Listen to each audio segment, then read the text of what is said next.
छोटंसं गाव आणि त्या छोट्याशा गावामध्ये विश्वनाथ बाबांचं घराणं, त्या कुळामध्ये जगद्गुरु तुकाराम महाराजांचा जन्म.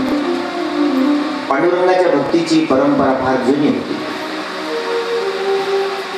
कुळामध्ये वारी होती, पंढरीची वारी.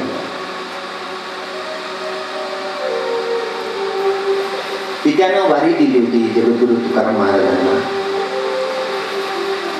दिंडी घेऊन गेले पंढरपुरात, पांडुरंगाचं दर्शन घेतलं. पहिली वारी. त्या परमात्म्याला पाहून असा आनंद झाला. एकदा तो परमात्मा पाहिला आणि तो परमात्मा हृदयामध्ये बसला. मग त्या परमात्म्याला विसरणं कठीण. परंपरेने जो व्यवसाय चालत आलेला होता कुळामध्ये, त्या व्यवसायातलं लक्ष निघून गेलं. सगळं लक्ष त्या परमात्म्यामध्ये, पांडुरंगामध्ये. गावामध्ये एखादा संत महात्मा आला हे जर समजलं तर महाराज धावतच गेले, त्याचं स्वागत केलं, त्याची सेवा केली.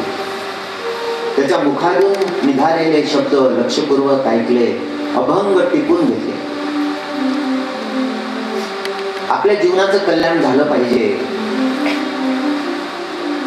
आपल्या हातून पांडुरंगाची भक्ती झाली पाहिजे, पांडुरंगाची सेवा घडली पाहिजे.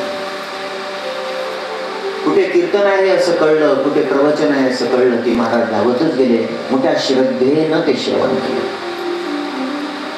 संत महात्म्यांचे अभंग उतरवून घेतले, ते पाठ केले. कीर्तनामध्ये उभे राहिले, टाळ घेऊन उभे राहिले, चाल धरायला लागले, चाल म्हणायला लागले. कंठ एवढा मधुर, सगळे आग्रह करायला लागले, तुकोबा तुम्ही बोला अभंग. आणि मग तुकोबा अभंग बोलायला लागले. आणि करता करता करता जशी ती वाणीमध्ये ती सरस्वतीची पूर्ण कृपा झाली आणि महाराज अभंग रचना करायला. स्वप्नामध्ये विठ्ठल भगवान आले, नामदेव महाराजांना सोबत घेऊन आले आणि आज्ञा केली, तुकोबा अभंग रचना करा. आणि महाराज अभंगाची रचना करायला लागले. असे मधुर प्रासादिक अभंग ते ऐकून ऐकणारे तल्लीन होऊ लागले, पाठ करायला लागले.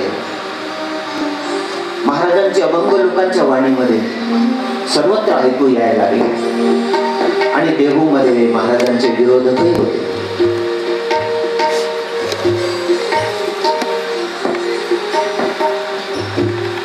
चाकणवरून एक गोसावी आले होते देहूमध्ये राहण्यासाठी. त्यांचं नाव मोहम्मद.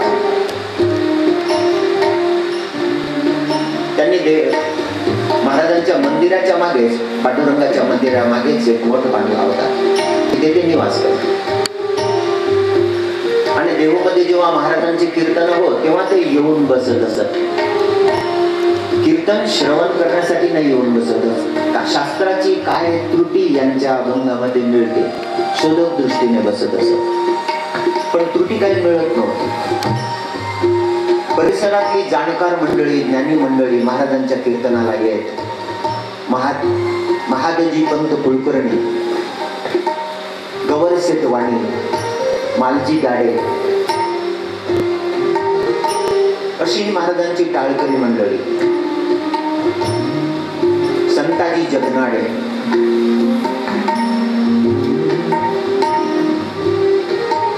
लोहगावला एकदा कीर्तन होतं महाराजांचं. जन्माष्टमीचा प्रसंग होता. लोहगावच्या मंडळींनी आग्रह केला, महाराज यावेळच्या जन्माष्टमीला आपण लावा आणि जन्माष्टमीचं कीर्तन आपण करा. जगद्गुरु तुकाराम महाराजांनी स्वीकार केला. लोहगावला कीर्तन होतं आणि पुण्यावरून श्री शिवाजी महाराज आले कीर्तनासाठी. समाचार मिळाला की श्री शिवाजी महाराज कीर्तनामध्ये येत आहे. महाराजांनी स्वागत केलं तुकाराम महाराजांनी.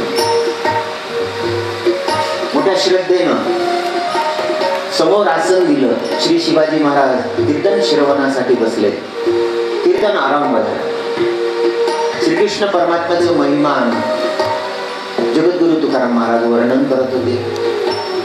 इतक्यामध्ये एक हेर आला, महाराजांच्या जवळ आला आणि महाराजांच्या कानामध्ये पुटपुटला. शिवाजी महाराज दचकले. फलटणवरून पठाणांचं सैन्य चाकण मार्ग येत होतं शिवाजी महाराजांना धरण्यासाठी. महाराजांच्या लक्षात आलं, जगद्गुरु तुकाराम महाराजांनी आज्ञा केली उठायचं नाही, बसूनच राहा अशी आज्ञा केली.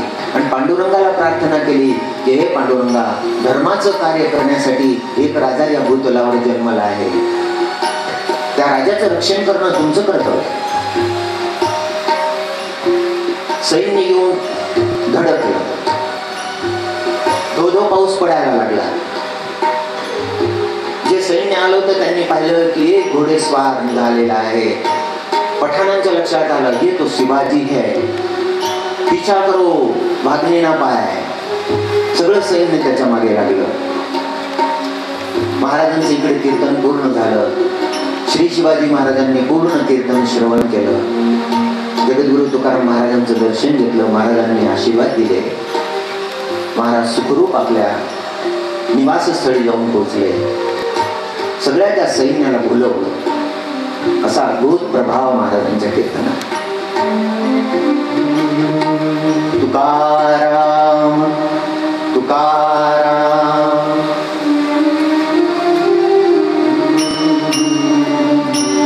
तुकाराम तुकाराम तुकाराम तुकाराम तुकाराम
सगळा भार परमात्माने घेतलेला आहे. सगळा भार पांडुरंगाने घेतलेला आहे.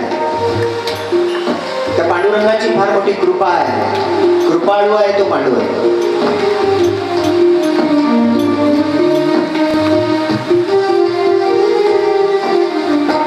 हो न कृपाळ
जगद्गुरु तुकाराम महाराजांकडे आणि तुकोबाला म्हणाले, तुकोबा बाहेर जायचं जरा काम आलं, 15 दिवस बाहेर जायचं आणि शेतीचे कामही राहिलेले आहेत. तुमची मदत जर झाली फार बरं होईल. शेतीचे राखण करण्यासाठी 15 दिवस जर तुम्ही वेळ द्याल, माझी फार मदत होईल. आणि जगद्गुरु तुकाराम महाराजांनी मान्य केलं, ठीक आहे, आपण निवांत जा, आपलं कार्य करून परत या, मी आपल्या शेतीची रखवाली करेन. तुकोबा, ज्वारी तयार झालेली आहे आणि पाखरांना हाणावं लागेल. ही गोफण आहे, ते दगड आहे, आणि या मचाणावर बसायचं आणि इथून त्या पाखरांना उडवायचं. शेतीचं रक्षण करायचं आहे.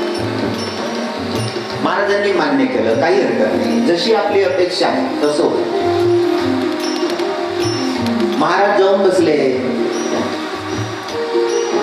आणि ते प्रकृतीचं दृश्य पाहायला लागले. सुंदर ते वृक्ष पाहिले, वनराई पाहिली, आकाशामध्ये उडणाऱ्या पक्ष्यांना पाहिलं, हरणांना पाहिलं, आणि भावच बदलला. महाराजांना ते वृक्ष वल्लरी सोयरे वाटायला लागले. वृक्ष वल्लरी आम्हा सोयरे, वृक्ष वल्ली आम्हा सोयरे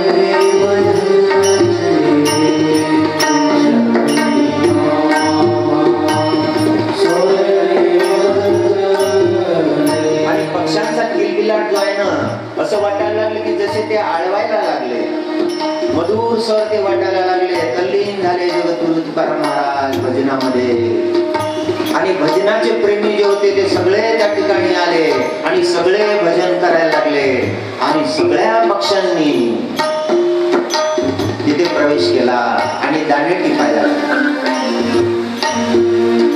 दररोज आनंद वाढतच गेला. आता शेत राखण्याचं काम नाही होत आहे, दररोज भजन, आणि भजन प्रेमी त्या ठिकाणी येत आहे आणि भजन चाललेलं आहे.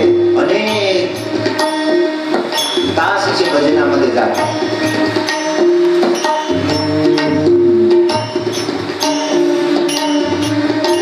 देहूमध्ये 2 विरोधक होते जगद्गुरु तुकाराम महाराजांचे, मंबाजी आणि सालोमा. आणि ते वाट पाहत होते संधीची. ही चांगली संधी आहे. जगद्गुरु तुकाराम महाराज भजनामध्ये तल्लीन आहे, आपण गुरं घालून देऊया शेतामध्ये. आणि त्यांनी गुरं आणले, शेतामध्ये घालून दिले. गुरं चरले, पिकाची नासधूस झाली. शेताचे मालक ते पाटील परत आले. वेशी जवळच त्यांना समाचार मिळाला, आता कशाचं तुमचं शेत आणि कशाचे तुमचं जोंधळा. सगळी ज्वारी गेली, सगळं गेलं, राखण कशाची हो. तिथे तर भजन चाललेले आहे. पाटील पाहण्यासाठी आले तर पाहता तिथे भजन चाललेलं आहे. लोक टाळ्या वाजवून भजन करत आहे. रागावले ते, उठा, निघा इथून. सगळ्यांना तिथून काढून दिलं. तुकोबांना दोष द्यायला लागले, तुमच्या भरोशावर शेती सोडली आणि सगळा नाश झाला. हे तुकोबा, शब्दाला जागले नाही तुम्ही.